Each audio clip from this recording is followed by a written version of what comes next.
আমার প্রিয় শিক্ষার্থীরা, তোমরা কেমন আছো? আশা করি পরিবার পরিজন নিয়ে সবাই ভালো আছো। আজকে আমাদের বৌদ্ধ ধর্ম ও নৈতিক শিক্ষার উপরে এই ক্লাসটি হচ্ছে 3 নম্বর ক্লাস। তো আজকে আমাদের আলোচনার বিষয়বস্তু হচ্ছে জাতক থেকে, অর্থাৎ চ্যাপ্টার 9 থেকে আমরা পাঠ আলোচনা করব। তাহলে আমার প্রিয় শিক্ষার্থীরা, তোমরা বোর্ডে নিশ্চয়ই দেখতে পাচ্ছ, এখানে লেখাই আছে জাতক চ্যাপ্টার 9। আমি এখানে একটু উদ্দীপক লিখেছি এবং অ্যান্সারও তোমরা নিশ্চয়ই দেখতে পাচ্ছ। আমি বলবো এই উদ্দীপক এবং আনসারগুলো আলোচনার আগে জাতক কি এটি আমাদের আগে জানতে হবে। তাহলে আমরা জাতকের সাথে ইন্ট্রোডিউস হয়ে নিই। জাতক কি? তোমরা বই খুলো, পেজ হচ্ছে 87। এখানে লেখা আছে, দেখো, The stories of the previous birth of Gautam Buddha are known as Jatok. The impact of the story and morals of Jatok are immense on the Buddhist. From the advice at the end of the story of Jatok, we can achieve the moral and human qualities. Besides, by reading Jatok, we know about the life, religion, society, education, culture, politics, geography, environment, and archaeology, etc. of the ancient India. Therefore, the significance of reading Jatak is unlimited. We shall read about Jatak in this chapter.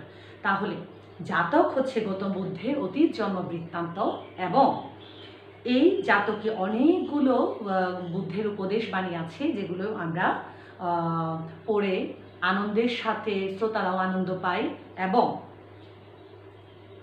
পুরানো ভারতবর্ষের ইতিহাস, ঐতিহ্য, সংস্কৃতি, ভূগোল সম্পর্কে আমরা জানতে পারি। তো এই অধ্যায়ে হচ্ছে এই বিষয়গুলো আমরা জানব।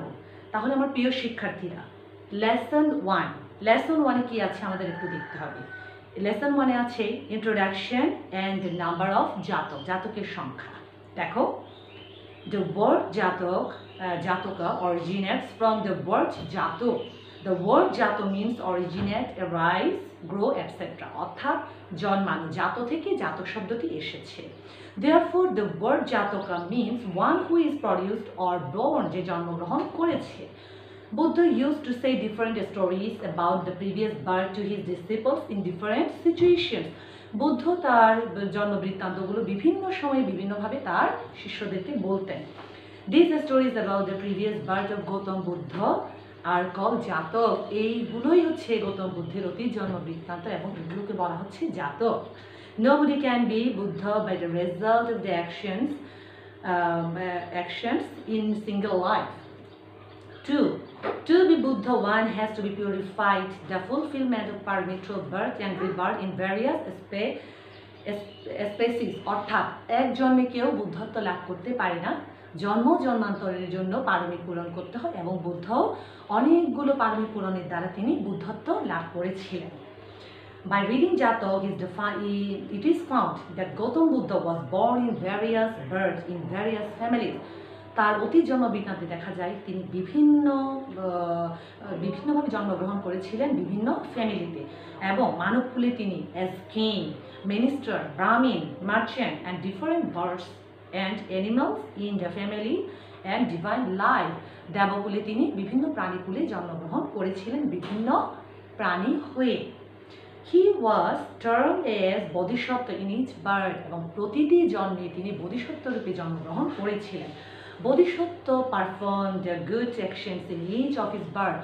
বোধিসত্ত্ব তার প্রতিটি জন্মে কুশল কর্ম সম্পাদন করতেন। In fine, it can be said that the previous births and incidents of Gautam Buddha as Bodhisattva are termed as জাতক। গৌতম বুদ্ধের এই সময়ে তার যে জন্মবৃত্তান্তগুলো তিনি বোধিসত্ত্ব রূপে জন্মগ্রহণ করেছিলেন। The total number of Jatak is 550, অর্থাৎ 550টি। Gautam Buddha became Buddha after achieving the enlightened man in 550 births.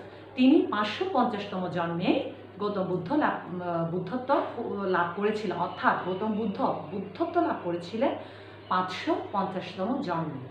এখানে বলা হচ্ছে there are 447 stories in the book Jatak edited by Sri Ishan Chandra Ghosh. Shri Ishwarchandra ঘোষের তথ্য মতে তার গ্রন্থে লেখা আছে 447টি জাতকের কথা, but it is said that the true stories are lost with the passage of time. কালের গর্ভে 3টি জাতক হারিয়ে গেছে। তো আমার প্রিয় শিক্ষার্থীরা, এই হচ্ছে জাতকের পরিচিতি এবং জাতকের সংখ্যা। তাহলে এখন আমরা উদ্দীপকটি একটু পড়ে দেখি। Advice in all the words of Jatok, the listeners get advice with joy when they hear Jataka. Compassion can be noticed towards all living beings. Reading Jataka gives birth to ideas about reincarnation. Reincarnation মানে হচ্ছে নতুনভাবে দেহ ধারণ, অর্থাৎ জন্মলাভ, জন্মলাভ করা। And removes superstition. Superstitions মানে হচ্ছে কুসংস্কার। তাহলে এখানে বলা হচ্ছে জাতকের অ্যাডভাইসগুলো শুনে শ্রোতারা আনন্দ লাভ করে, আনন্দের সহিত শুনে, এবং সকল জীবের প্রতি মৈত্রীভাব জাগ্রত হয়, আর অতীত জন্ম বৃত্তান্ত সম্পর্কে ধারণা জন্মে এবং আমাদের কুসংস্কার দূরীভূত হয়। এখন এই উদ্দীপকের উপরে ভিত্তি করে আমাদের যে প্রথম প্রশ্নটি সেটি হচ্ছে এ, হোয়াট ইজ জাতক? জাতক কি? আমি আগেই বলেছিলাম জাতক হচ্ছে গৌতম বুদ্ধের অতীত জন্ম বৃত্তান্ত। এই যে তাহলে বইয়ের প্রথম লাইনের মধ্যেই লেখা আছে the stories of the previous birth of Gautam Buddha are known as জাতক, এটা লিখতে পারো তোমরা। এখন যে 2 নং প্রশ্নটি B, explain what kind of feelings the advice of জাতক।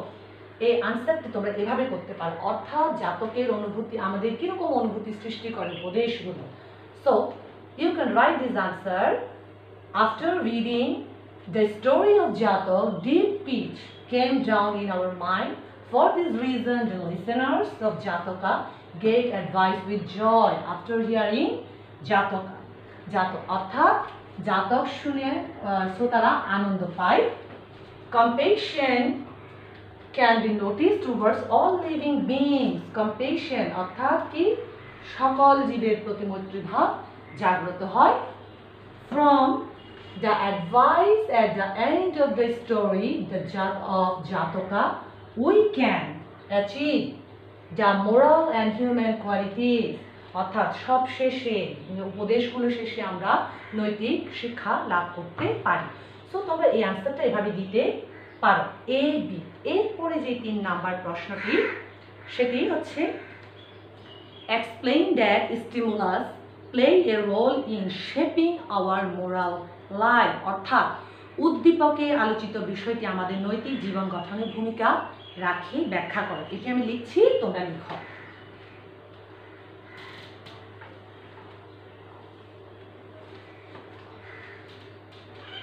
সি, এটাকে বলা হচ্ছে সি প্রশ্ন, অর্থাৎ explain. Explain that stimulus play a role in shaping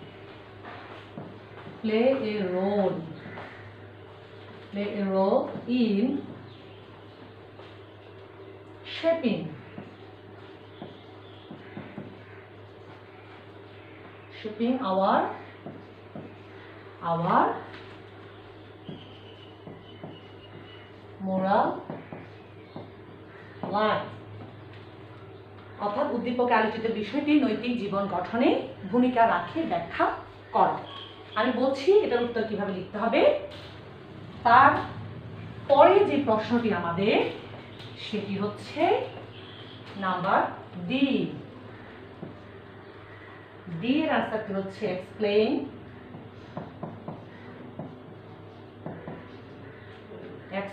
the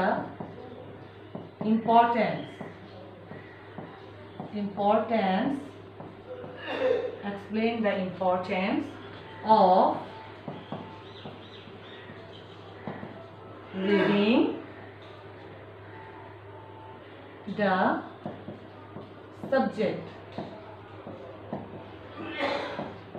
the subject to the stimulus। To the stimulus, অর্থাৎ উদ্দীপকে উল্লিখিত বিষয় পাঠের গুরুত্ব ব্যাখ্যা করো। এই দুটো প্রশ্নের আনসার তোমরা পেজ নাম্বার 88 থেকে দিতে পারবে।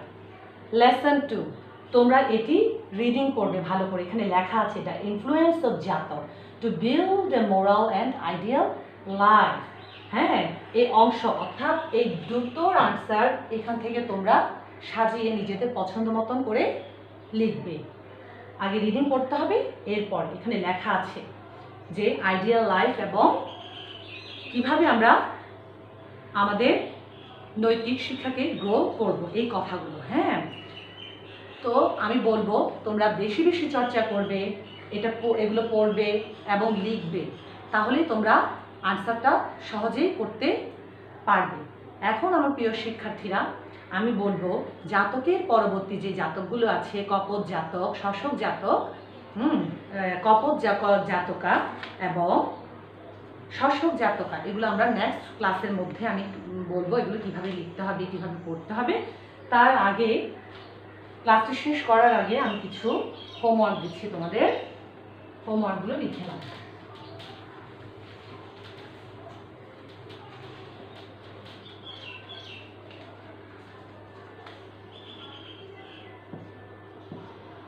তোমাদের হোমওয়ার্ক থাকবে, HW থাকবে তোমাদের রিডিং,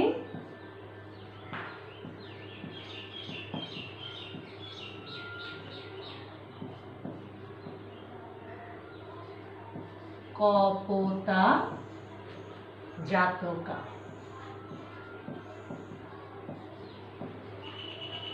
পালিতে কপোতা জাতকা, অর্থাৎ বাংলায় যদিও আমরা উচ্চারণ করি কপোত জাতক, ইন পালি ল্যাঙ্গুয়েজ উই সেই কপোতা জাতকা।